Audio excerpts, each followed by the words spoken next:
जय शिवराय भावना, मी तुमचा लाडका आनंद ब्लॉगर. तर मागच्या पार्टमध्ये तुम्ही बघितलं आम्ही ते थांबलेलं दुकानच्या कामानं. आता आम्ही निघालो पुढं रत्नागिरीला जाता एवढा वैताग आलेला काय तुम्हाला सांगू.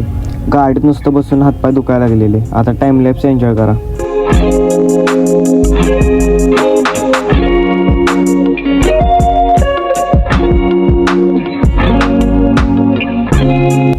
तिथनं एक 20 किलोमीटर पुढं आलो आणि आम्हाला लागला चेकपोस्टला काय एवढंही नव्हतं. तिथनं खाली जरा घाटात गेलो.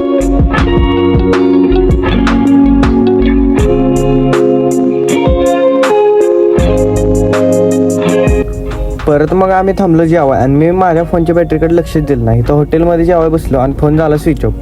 मग तिथनं परत संध्याकाळी रत्नागिरीत पोचलो आणि तिथे एका शॉपचं काम होतं म्हणून थांबलं. तिथं चार्जिंग लावला मोबाईल आणि तिथनं ते काम झाल्यावर परत आम्ही गेलो जेवाय. खरं तर आज एवढं काही शूट केलंच नाही मी दिवसभर, कारण मोबाईल स्विच